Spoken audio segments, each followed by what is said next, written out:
തമിഴ്നാടിനും കേരളത്തിനുമിടയിൽ പണ്ട് ബ്രിട്ടീഷുകാർ പണിത കോളേജാണ്. അവിടേക്കാണ് യാത്ര. എന്തൊക്കെയോ ദുരൂഹമായ അമാനുഷികമായ കാര്യങ്ങൾ അവിടെ നടക്കുന്നുണ്ടെന്ന് പറയുന്നുണ്ട്. എന്തായാലും അവിടെ എത്തട്ടെ. ഒരുപാട് ദൂരം ഇനിയും സഞ്ചരിക്കാനുണ്ട്.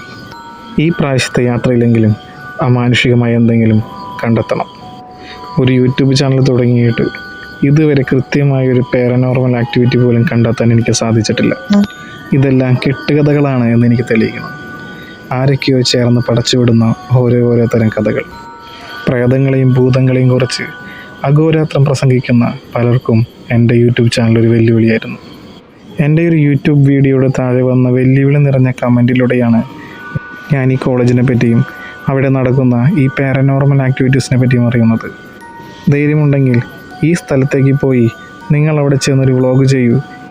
ഒരു എത്തിസ്റ്റായി ഞാൻ ഈ വെല്ലുവിളി ഒരു ചലഞ്ചായി ഏറ്റെടുത്തു. അങ്ങനെ തുടങ്ങിയ യാത്ര ഇവിടെ എത്തി നിൽക്കുകയാണ്. വഴിയരികിലൊരു ചായക്കട കണ്ട് അയാൾ ആ ചായക്കടയ്ക്ക് സമയവും വണ്ടി ഒതുക്കി. അപ്പോൾ നല്ല ചൂടോടുകൂടിയിട്ടൊരു ചായ തന്നെ ആയിക്കോട്ടെ. കടുപ്പം വേണോ മോനെ? ആ വൃദ്ധൻ അയാളോടായി ചോദിച്ചു. നല്ല തണുപ്പല്ലേ അപ്പൂപ്പ, നല്ല കടുപ്പം തന്നെ ആയിക്കോട്ടെ. അല്ല മോനെ, ഈ ഭാഗത്തൊന്നും ഇതിനു മുൻപ് കണ്ടിട്ടില്ലല്ലോ. മോൻ ഇവിടുത്തുകാരനല്ലെന്ന് തോന്നുന്നു. എവിടെയാ വീട്? എൻ്റെ വീട് ഇവിടെയൊന്നുമല്ല, കുറച്ച് ദൂരെയാണ് അപ്പൂപ്പ. അപ്പം പറഞ്ഞത് ശരിയാണ്. എന്നിട്ട് എങ്ങോട്ടാണ് മോനെ യാത്ര? ദൂരേക്ക് എവിടേക്കുമല്ല അപ്പൂപ്പ, അവിടെ അടുത്തേക്ക് ഒരു സ്ഥലത്തേക്ക് വന്നതാ. മോൻ ഈ ചായ അങ്ങ് കുടിച്ചേക്ക്. ഇവിടെ അടുത്തേക്ക് എന്ന് പറയുമ്പോൾ ഇവിടെ അടുത്ത് തന്നെ. ഇവിടെ നിന്ന് കുറച്ചൊരു കിലോമീറ്ററോളം മാറി ഒരു പഴയ കോളേജ് ഉണ്ടല്ലോ. ഇവിടെ അടുത്ത് കോളേജോ? ഇവിടെ അടുത്ത് കോളേജിലല്ലോ മോനെ. പഴയ കോളേജ് എന്ന് പറഞ്ഞാൽ ഒരുപാട് പഴയ കോളേജാണ്. അതാകെ പൂട്ടിക്കിടക്കുക. അവിടെ ഇപ്പോൾ ആരുമില്ല. എന്തൊക്കെയോ പ്രശ്നങ്ങൾ കൊണ്ട് ബ്രിട്ടീഷുകാരുടെ കാലത്ത് പണിത ആ പഴയ കോളേജ് പൂട്ടിക്കിടക്കുക. അയ്യോ മോനെ, ആ കോളേജ് എനിക്കറിയാം. അതൊരു പ്രേത കോളേജാണ്. അവിടേക്കാണോ മോൻ പോകുന്നത്? ഈ സമയത്ത് മോൻ എന്തിനാണ് ആ ഭാഗത്തേക്ക് പോകുന്നത്? ആ വഴിയെ ഒരു മനുഷ്യർ പോലും നേരത്തെ പോകാറില്ല. എന്താ അപ്പൂപ്പന് ആ കോളേജിനെ പറ്റി പറയാനുള്ളത്? അപ്പൂപ്പന് ആ കോളേജിനെ പറ്റി എന്തൊക്കെ അറിയാം? പണ്ട് അവിടെ ആരൊക്കെയോ കൊന്നിട്ടുണ്ടെന്നോ എന്നൊക്കെ പറയുന്നു കേട്ടിട്ടുണ്ട്. അതിനുശേഷം അവിടെ ആകെ ഭയാനകമായ കാര്യങ്ങളാണ് സംഭവിക്കുന്നത് അത്രേ. അതുകൊണ്ട് തന്നെ ആ കോളേജ് അടച്ചുപൂട്ടി പോയതാണ്. എന്തൊക്കെയോ രൂപങ്ങളോ ശബ്ദങ്ങളോ ഒക്കെ അവിടെ കേൾക്കുന്നുണ്ടെന്നും കാണുന്നുണ്ടെന്നൊക്കെ പറയുന്നുണ്ട്.